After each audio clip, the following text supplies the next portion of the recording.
Hello everyone, Eric Hurst back with you. The Training Cafe is open for business. Hopefully we can get some questions typed in here. This is a dedicated episode to answering your training questions, and actually I see two that have just popped in here in the last minute or so.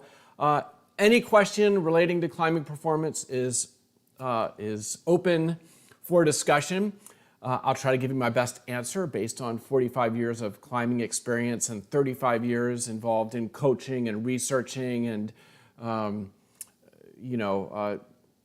pursuing mastery in what I do, both as a climber and as a coach. So if you have something that's got to be answered right now, type it in and I'll do my best to give you an answer here in the next half an hour or so. Of course, this is the Training Cafe, which means we drink coffee.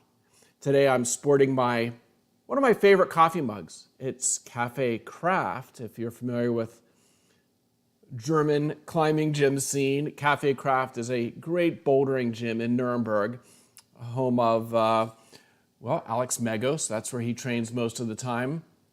Two of the best climbing coaches and good friends of mine, Patrick Matros and Dickie Korb, coach out of Café Craft in Nuremberg. And if you're ever traveling to Germany, say to climb in the Frankenjura, check out Café Craft.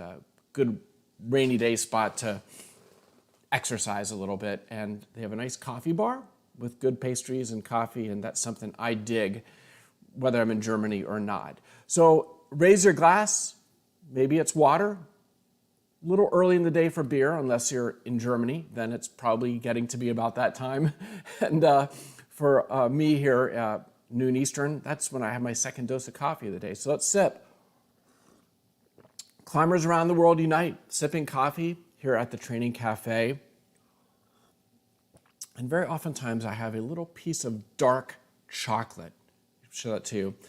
Little pro tip, dark chocolate, rich in catechins, also rich in copper, which is a mineral, a trace mineral that you need in your diet to support collagen synthesis.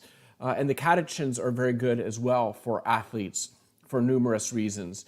So a couple of chunks of dark chocolate, maybe only 100 calories worth, is a good sized dose to add to your diet. I enjoy it with my morning coffee. And so I nibble on the dark chocolate and drink some good dark roast. Josh is sipping his Pepsi in lieu of coffee. That's fine. I'm a Diet Pepsi drinker as well. I don't really like drinking my calories unless it's wine or beer or maybe skim milk. Otherwise, I'm about water, coffee, occasionally Diet Pepsi, and of course my PhysiVantage and Durex and Flow, which are very low calorie, negligible calories, but very good for you as well.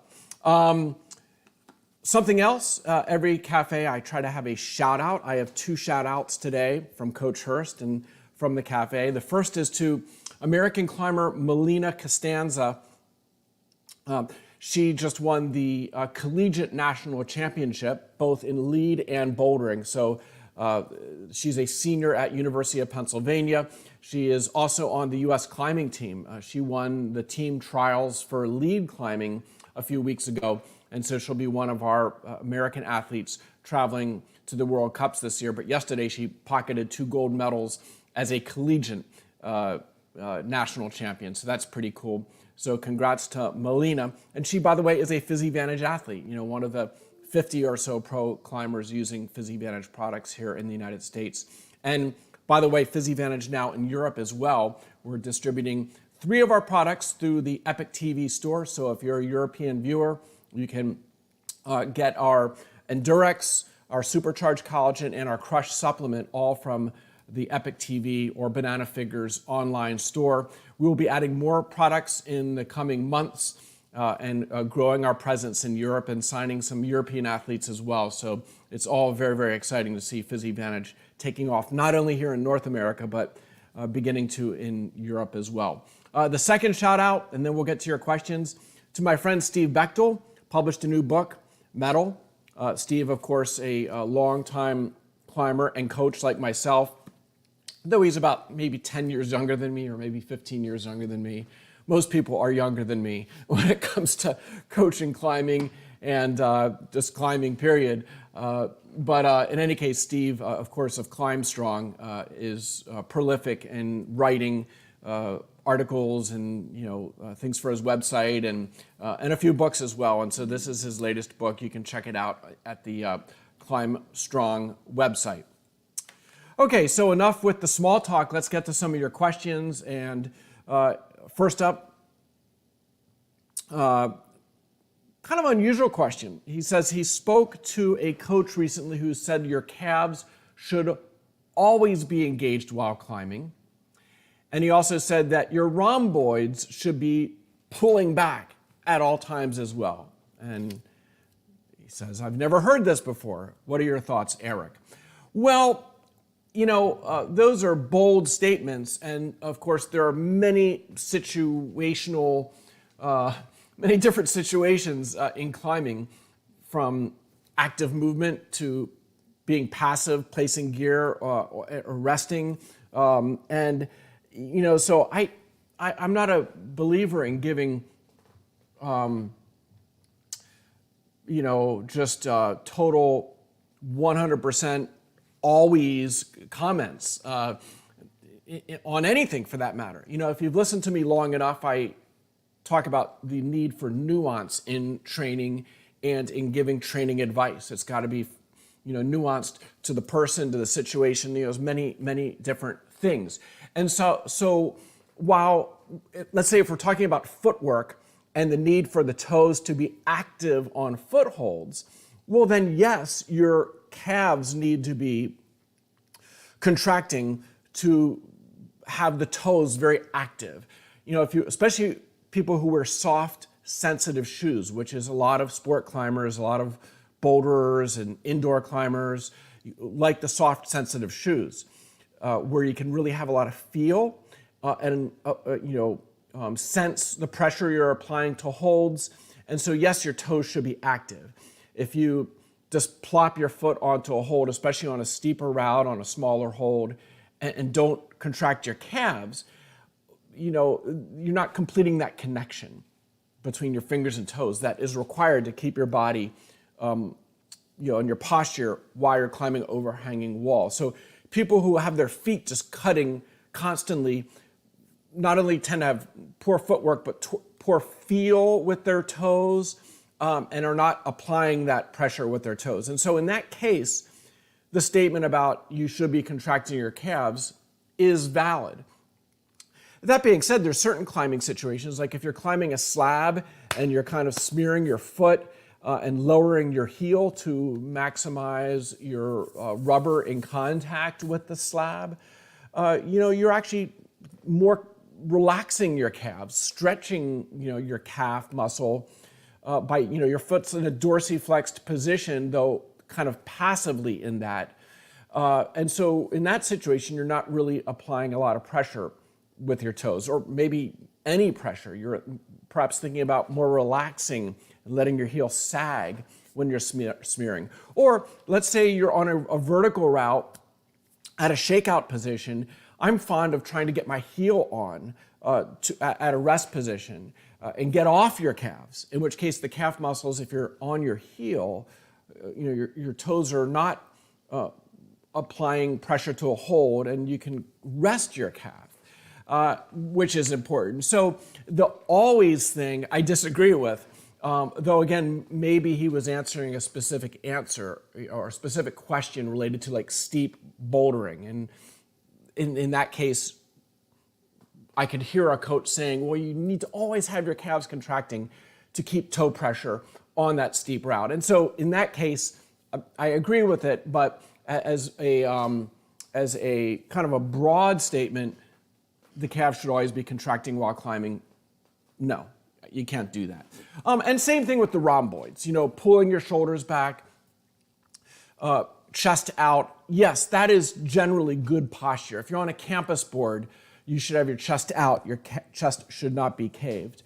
If you're doing powerful movements, bouldering moves, again, a chest out position is physiologically better to be in. It's safer on what's going on in your shoulder joint than having shrugged shoulders and a caved in chest, which is poor technique. But situationally, there may be situations that you're not pulling back. Certainly, again, you get to rest positions, you do tend to hang on your arms and loosen your shoulders, and your shoulders will shrug and your chest will cave a little bit. And so again, I'm not going to say 100% of the time you should have your shoulders pulled back and your rhomboids contracted. But again, if you're asking me about a specific situation, a hard bouldering move or a campusing move, yes, it is good, as a cue to think chest out. And if your cue is chest out, then what are you doing? You're contracting your, across the posterior back in the rhomboids and trapezius muscles tend to be quite engaged in that scenario. Okay, so a long answer to a simple question, as is often the case here at the Café. On to Siba. He's training primarily strength at the moment for a trip to Fontainebleau at the beginning of June, so that's awesome. Hope you have good weather there. But I'm taking a full week off mid-cycle, so I guess a week off sometime in May, before the trip, to do some hiking in the mountains. And will this affect gains? And I don't think it needs to affect gains. And here's why. That week, think of it as your deload week. I would train really hard the next week or two. I don't know when in May you're taking that 1 week hiking trip, but I would maybe overreach in your training, like increase volume, maybe even though strength is your focus, add in a couple of anaerobic endurance, pumpy sessions prior to that trip. And do a hard workout the last day before that hiking trip. And then that 1 week hiking is a rest week, a deload week for your climbing muscles. You'll be hiking and your core will be working if you're carrying a backpack. So you'll be getting a good workout, burning calories, so you're not like sitting around watching Netflix for a week. And so that week off won't hurt your upper body strength and fitness. And actually the first 3 or 4 days will just be recovery because you're doing that overreach training in the days leading up to the trip. Really trying to train hard and leave on the trip a little sore in your upper body. Obviously you don't want to go crazy and get yourself injured, but you want to maybe just do a little more that final week or so before the trip. Come back from the 1 week of hiking, and while you might have some systemic fatigue if you're hiking a lot of mileage or a lot of kilometers, in terms of your climbing muscles, your nervous system, relating to your upper body power will be fully back, 110%. You should, after a lengthy warm-up, that first session back from your hiking trip, you should find that you're feeling really strong. Like if you did some strength test metrics on a hangboard or power, exercises or bouldering, after a lengthy warm-up, after the week off, hiking, I would expect you to find yourself really, really strong. And then you can just kind of finish up your training leading up to your Fontainebleau trip with a little bit of a taper the last 5 days. Keep intensity pretty high, but taper volume. You don't want to do the overreach training that last week before Fontainebleau, of course, because Fontainebleau is your performance period. And so you always want to taper in the 5 to 7 days leading up to a trip or a competition, something where you want to perform your best. So hopefully that helps you out there. Okay. Oh, and he has a follow-up here. So do you have any knowledge on or experience with climbers who've had a kidney transplant and how this affects your training?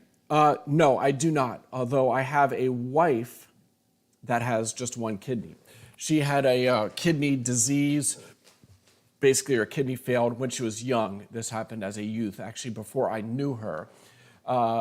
And you have two kidneys, and one was bad, but the other was good and kind of was able to take over. And so, the one bad kidney was removed, and she's had no issues. I don't know what your particular situation is or what you're referring to, but modern medicine is amazing, and if the doctors can do a transplant, and make your kidney function better than it is without the transplant, then I think it actually is a good thing for climbing performance. Because your kidneys are involved in a number of functions that have an effect on performance. I believe bicarbonate, which is a blood buffer. When you're doing really powerful, movements that are anaerobic, and you create those hydrogen ions that make your muscles acidic. One of the buffers is bicarbonate, which I believe it's the kidneys which regulate that. And so better kidney functioning can potentially mean better control of blood pH and better performance. Okay, on to another question here. From Danny. Can I combine an abbreviated max hang session, which he says is 3 or 4 working sets, before a campus board or moon session, or would that just be better done on a separate day? No, if you're more advanced in your training, then absolutely you can put them together. I would maybe say you want to do just 2 or 3 working sets instead of 3 or 4. If you do a thorough warm-up and then do 2 or 3 max hangs sets, basically it will complete your warm-up. It'll turn your nervous system on completely. It potentiates things in a way that your campus board session will actually be a little better than if you hadn't done a couple of sets of weighted hangs. And same thing with the moon board session. You will be fully turned on so that when you get on the system wall, you can probably go right to working a max problem rather than needing to ramp up a few problems, to increase your grade scale. And so it is when I work with elite athletes, including my sons, and my own workouts. Yesterday was a strength power day for me. I do a very thorough warm-up that runs like 45 minutes, and it ends with a couple of sets of max hangs, weighted hangs. In my case, I did a set with 60 pounds added to my harness, 2 hands on a 14 millimeter edge, and then I did a set at 80 pounds hanging from my harness, 2 hands on a 14 millimeter edge. And I do the 753 protocol. So that's 3 hangs per set, 2 sets. Done after a very thorough warm-up. And then I went to my campus board and did my campus board routine, which isn't long nor exhaustive, and campus routines shouldn't be. Small dose is all you need of that type of exercise. More than that is potentially injurious. Fingers, elbows, shoulders, and it doesn't add any extra stimulus, for most people. And so my whole campus board session runs about 15 minutes. And again, most of that 15 minutes is resting because it's, about 3 minutes of max power type movement. And then, after that 3 to 5 seconds of max powerful movement on the campus board, I'm resting for, 2 minutes. So that 15 minutes is mostly rest. But the few seconds that I'm active on the campus board are 95 to 100% intensity, truly peak force, I'm trying to elicit to get, to address the motor units, nervous system, and even the connective tissues with those very powerful movements get brief, intense stimulus, which is novel and for a more advanced climber beneficial. And so the long warm-up followed by a few of those weighted hangs followed by a brief campus session is a great workout for me and for most people. Now, I would not go do an extensive system wall or moon board session after that, but to go and do a handful of problems, maybe an abbreviated session Yes. If you want to do a long session on the system wall, then I don't think I would dabble on the hangboard or on the campus board. But let's say if you have a 2-hour block to work out and you dedicate the first hour and 15 minutes to that warm up, the few weighted hangs, the bit of campus boarding, and then you finish up with 30, 40, 15 minutes of a system wall session, which again is mostly rest, but with some 10 to maybe 30-second efforts on the wall. That's a pretty good 2-hour session. If you're going to do a 3-hour session bouldering on the moon board or the system wall, then I think you just do a regular warm-up and spend your time on the wall and not do any additional training. You know, I'm really against the whole shotgun approach to training, which some people do, where they go to the gym for 3, 4, 5 hours and do everything. They boulder, they hangboard, they rope climb, lift some weights. That shotgun approach, while it creates a lot of fatigue and makes you feel badass, and you walk out of the gym just like superly, hammered and gratified, because you worked so hard, it's actually not very effective training when it comes to bringing about specific adaptations, which is what, if you're really trying to be intelligent with your training, you want to be targeted in your workouts and focused mentally and physically on a goal of the session. Okay, so hope that helps you out there, Danny. Okay, real-world climbing. Their question, how does PhysiVantage collagen differ from, say, Costco brands? The Costco brand has more certain ingredients, but does not have vitamin C. Well, I'm not sure what ingredients they would have in a Costco brand because, generic hydrolyzed collagen, which is most collagens on the market. If you go to Amazon or you go to a big box or even a drugstore and buy collagen, it's basically hydrolyzed collagen. It's one ingredient. Now, if they add some flavoring, if they add some sweetener, there could be other ingredients there. But in terms of the active ingredient, it's the hydrolyzed collagen. And so that's a good start, but that generic collagen is kind of the grandma's hair and nails and skin collagen, which I'm not saying is useless, but the PhysiVantage supercharged collagen is way better, and here's why. First of all, generic hydrolyzed collagen, and I'm sure the Costco collagen and most, again, generic collagens on Amazon are not complete proteins. So in terms of the biological value, some nutritionists would debate how useful they are, though they supply some important amino acids, collagen-specific amino acids like glycine and proline in high amounts. They're not complete proteins. So the body is limited in how it can be utilized. Well, supercharged collagen, we complete that amino acid profile by adding tryptophan, and we add the branched chain amino acids in higher amounts than are in the hydrolyzed collagen itself inherently. And so by supercharging it in that way with those added amino acids and by adding vitamin C, which is a co-requisite, it's a essential cofactor for collagen synthesis. You need vitamin C every day. Your body cannot make vitamin C. And so to have it added with in your collagen, make sure you have a useful amount to support the collagen synthesis. So again, the generic collagen, I'm not saying it's a waste. I'm just saying you get what you pay for.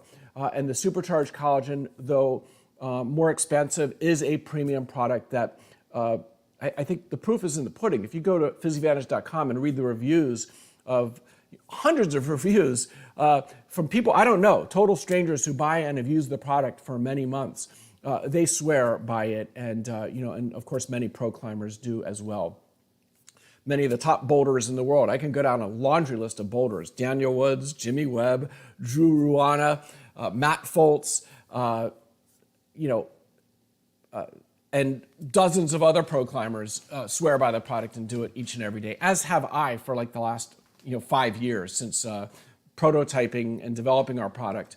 4 or 5 years ago, I've used it pretty much every single day. And as an aging climber, there's more to it than just the connective tissues. It helps muscle recovery. And, there's actually a couple of new studies just came out in the past year or so that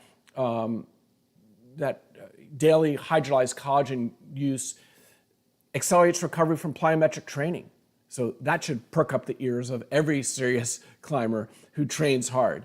If you're doing dynamic movements that tend to be plyometric in nature, the supercharged collagen can help you with the recovery from those types of sessions. So there are lots of potential benefits. Hopefully you'll give it a try. Again, the supercharged collagen now available in the United States at physivantage.com and from the Epic TV shop across Europe. Next question. How do I know when to add more weight to my 753 max hangs, and how much weight should be added? Is there a min-max amount added per new session? Well, generally incrementing up 5 or 10 pounds at a time is the way to go. The way to judge the proper weight for so this protocol, 753, is my go-to protocol for more advanced climbers for max hangs.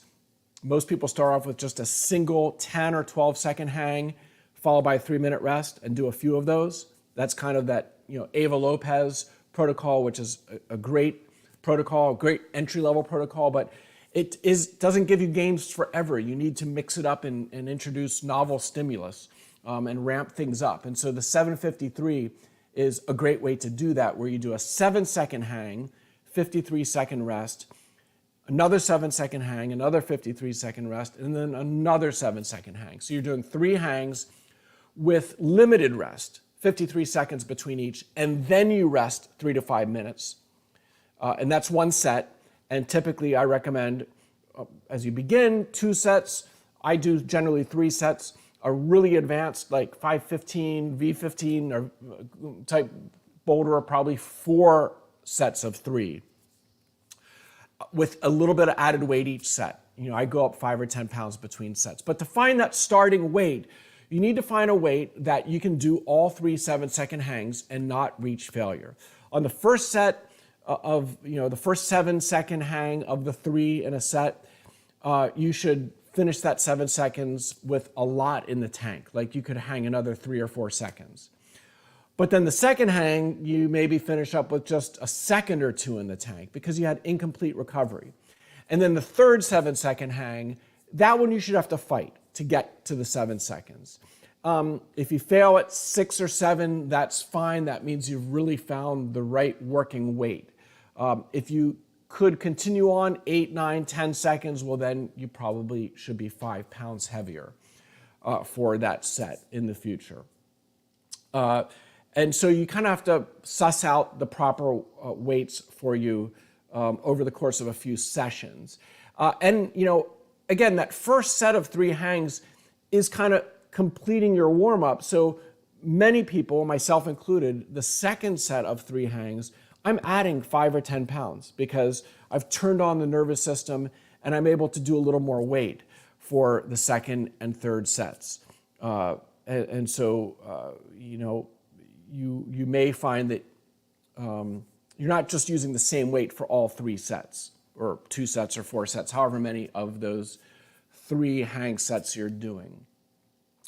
Now, if you find yourself failing on the second or third set, you can't finish that third hang, or the second hang you're only hanging for 5 seconds, and the third hang you're not even making it to 5 seconds, then you have too much weight, and you want to reduce the weight slightly so that you can finish those hangs.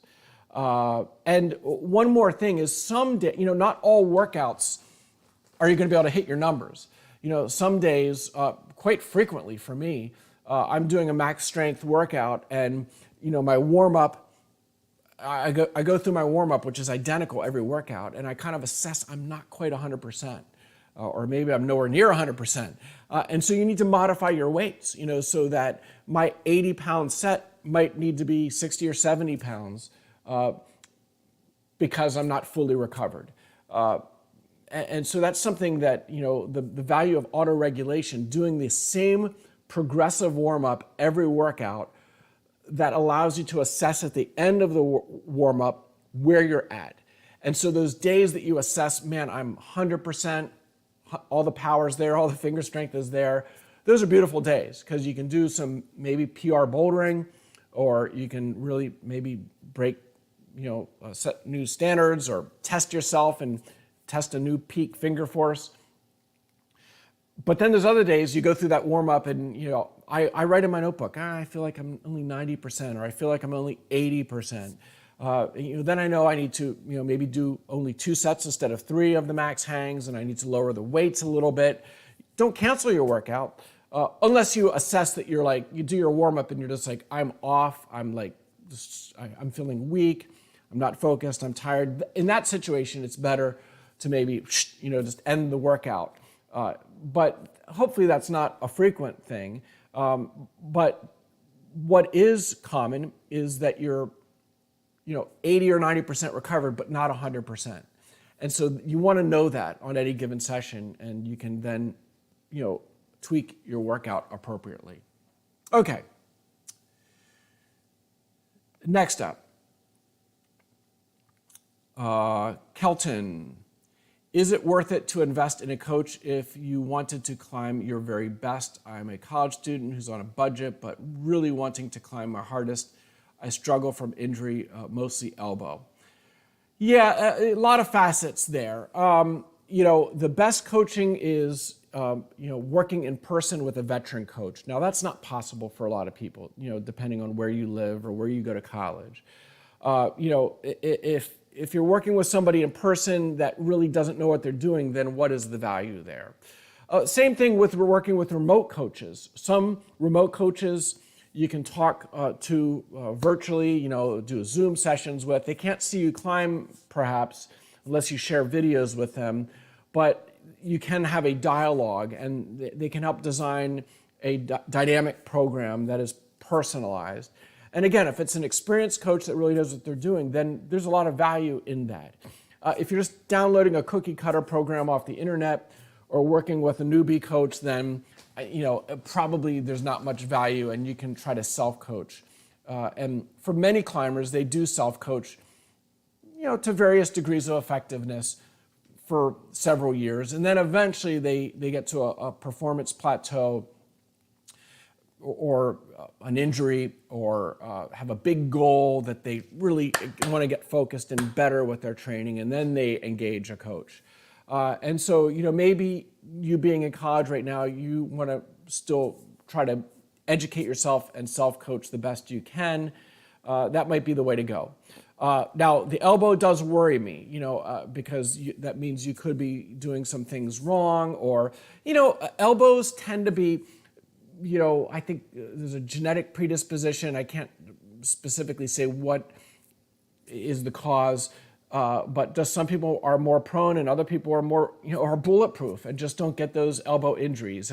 If you do a lot of pull-ups, weighted pull-ups, medial epicondylitis can really be a problem for some climbers. If you do a lot of crimping, constantly crimping and getting small crimps with elbows out, lateral epicondylitis can be quite problematic for people and recurrent. And so the first thing is, if you are, anybody encountering elbow pain, is stop doing the things that hurt it. If you have medial elbow pain and you feel it when you're doing weighted pull-ups, well, then stop doing weighted pull-ups, or stop doing pull-ups at all, or do neutral grip pull-ups that are a little more forgiving on your elbows. And if you're a crimper with lateral elbow pain, then reduce your crimping and try to become more of an open hand climber, which will take time because the finger flexor muscles work differently. Some people are really strong at crimp, and some people are stronger at open hand. But no matter what your preferred grip is, you can get stronger at your not preferred grip by training it and by practicing it. And by doing less crimping, with elbows out, you will reduce the stress on, the lateral muscles. And you can also, of course, do strengthening exercises that can help strengthen those lateral muscles. So I'm sorry, I can't give you a crisp answer there, but hopefully there's some guidance there that, is helpful to you, Kelton. Okay, next question from Michael, the vegan climber. I've been getting sore toes and feet from wearing soft shoes so much. and even when I use stiffer ones, it's still there. But as a setter, I climb a lot. Any thoughts on how to help this? Yeah, I mean, stiffer shoes are more forgiving. Your toes don't need to work as hard and aren't stressed as much, but you're a compromising feel, of course. And so maybe on those setting days where it's not about performance, but you want to have shoes on to test out holds or whatnot, maybe use a stiffer shoe. If you're outdoor climbing, especially if you're crack climbing, stiffer shoes can be better. If you're doing trad climbing that is mixed kind of face and crack, again, a stiffer shoe could be good.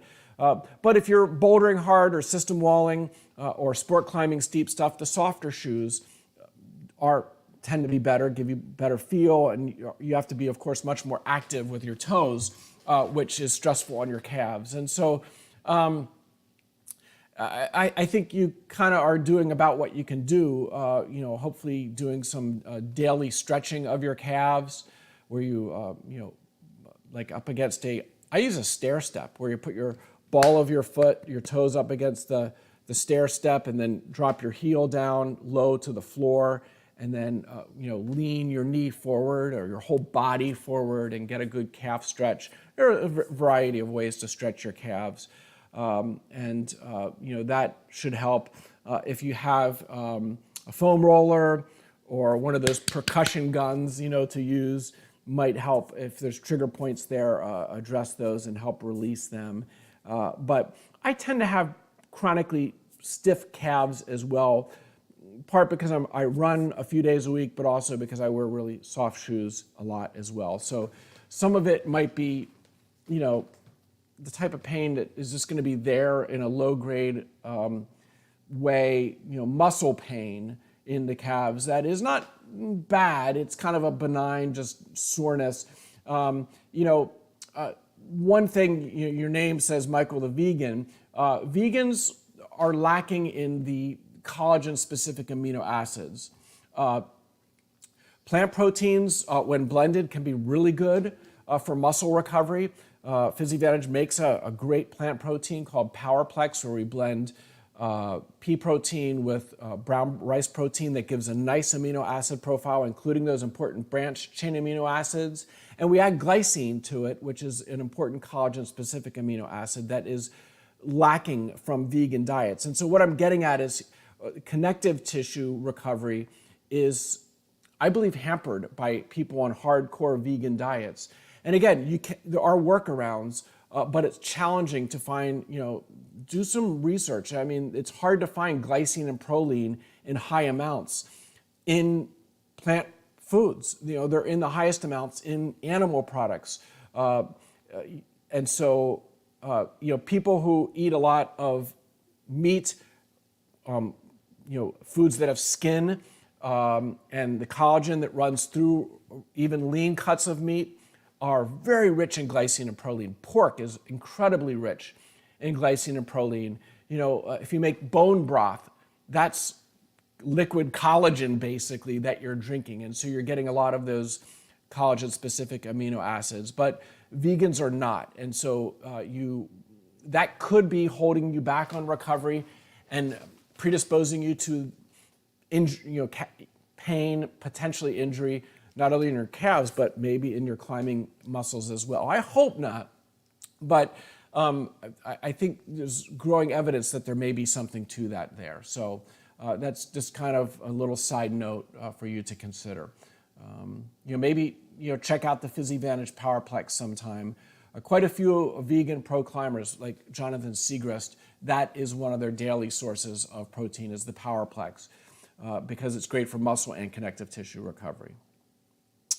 And this is back to Siba and his question about the kidney question. Okay, so we're about 40 minutes in here. If last call, I guess we could say, for questions. If you have something you want to type in here, I'm going to answer JEW here. He says, it is outdoor season. We can only go outdoors one day bi-weekly on weekends. So that's what, twice a month, I guess. But but we can go outdoors every Tuesday and Thursday. Okay, that's better.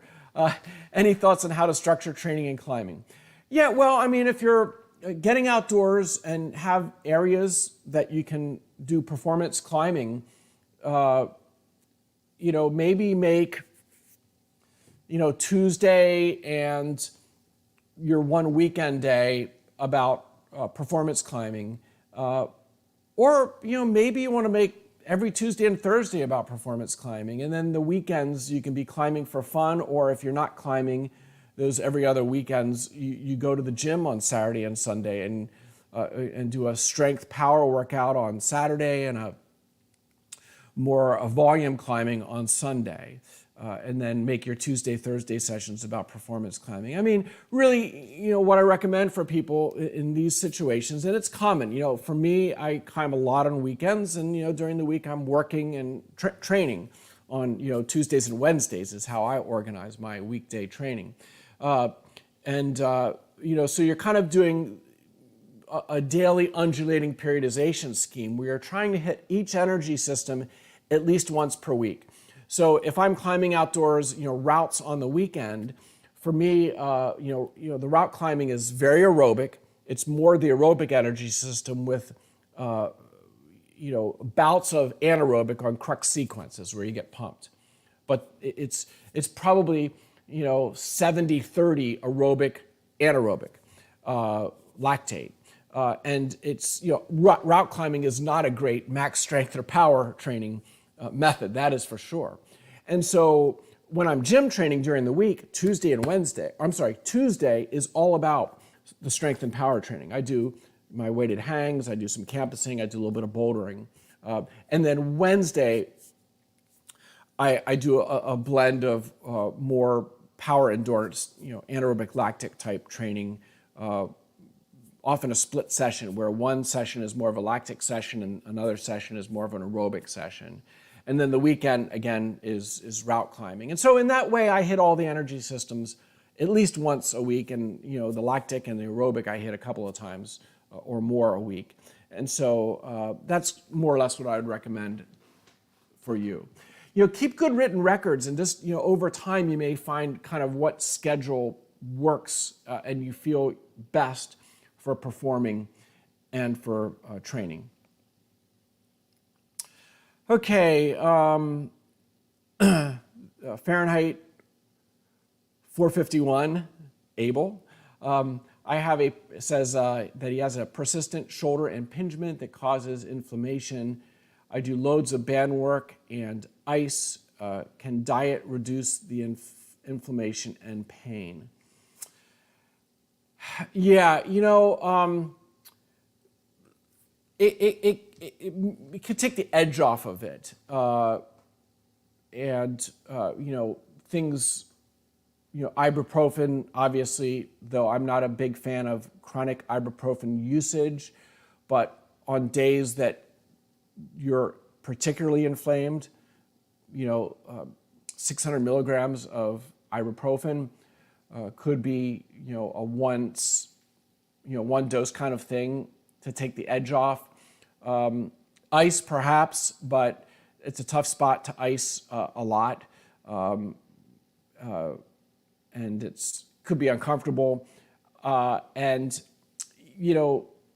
Those injuries, though they can be rehabbed to some degree, sometimes require a surgical intervention. And so if it's been persistent and you haven't seen a physician yet, that might be something you want to do sooner than later, because getting imagery, X-ray, and even like an MRI can reveal what the opening is and how significant the impingement is, and whether there is a surgical intervention that can just kind of fix you up and get you back on track to climbing your best. Because it's hard to climb your best.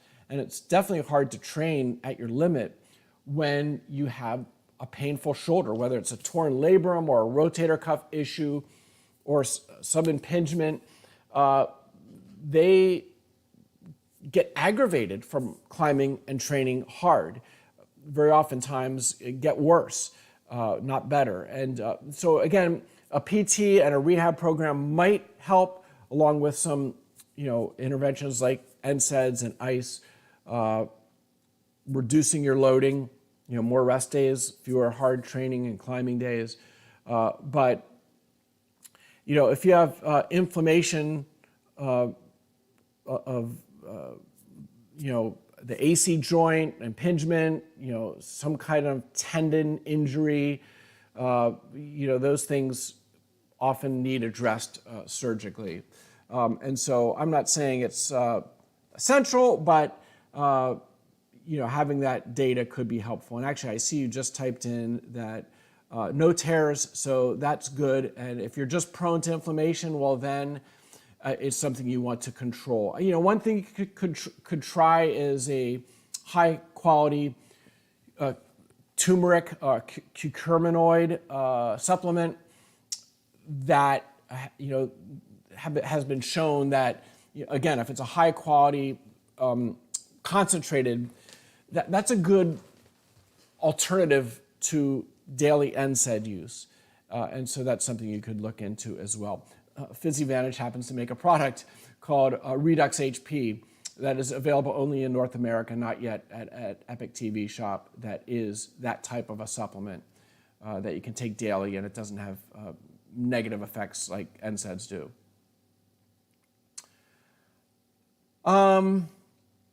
And I guess there's one follow-up here from Kelton.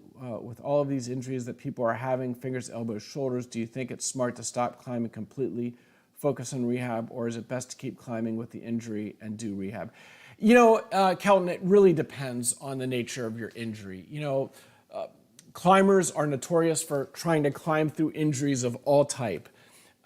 And in some cases, if you adjust the loading and the frequency of your climbing, if you have good self-control to not put yourself in dangerous positions or do things that are going to aggravate the condition, climbing can be therapeutic and provide the loading to help spur on healing.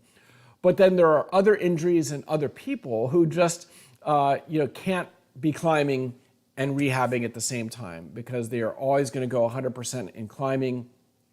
They don't know what cutting back is.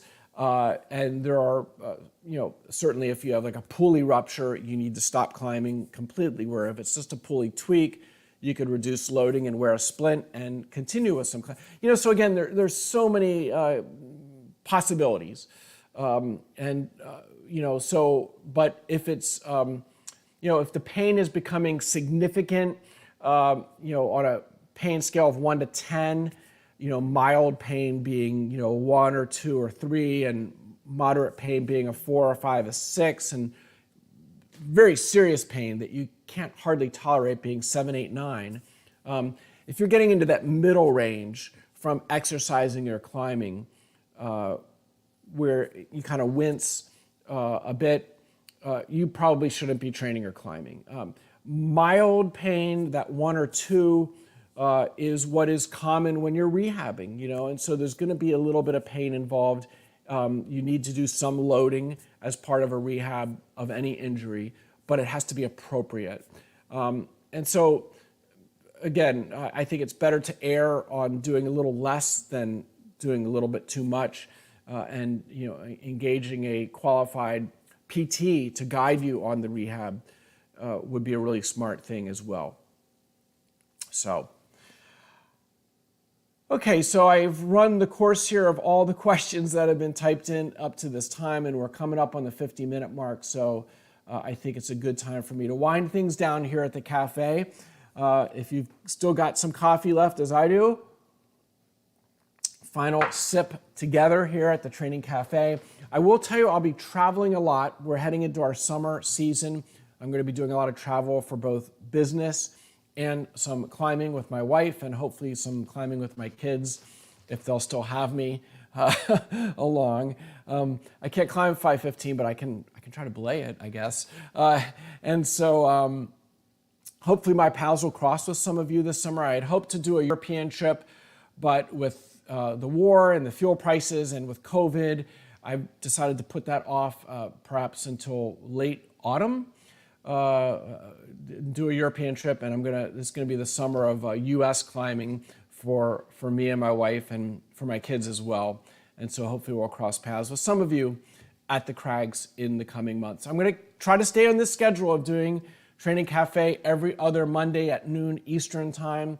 So put it into your schedule. And if I'm somewhere that I have a good internet connection, I'll boot up my laptop and we'll do another Training Cafe. I really enjoy the time interacting with all of you by way of these questions and answer sessions. And do spread the word with your climbing friends, and share these videos around. They're on the Training for Climbing YouTube channel. Even if you missed the live episode, they're there for people to kind of go through, follow up, and pull out some bits of information that might be relevant. And you can go to trainingforclimbing.com, my website, and view the videos and a wealth of articles and podcasts as well, which should have a new podcast coming out in the first few days of May. So hope you'll tune in for that one as well. So until next time, wishing you safe travels if you're heading out on a climbing trip soon, and happy training, of course, and safe, enjoyable climbing for, well, not only this summer, but many summers to come. That's my goal, and hopefully yours as well. Until next time, take care. The cafe is closing. Have a good day.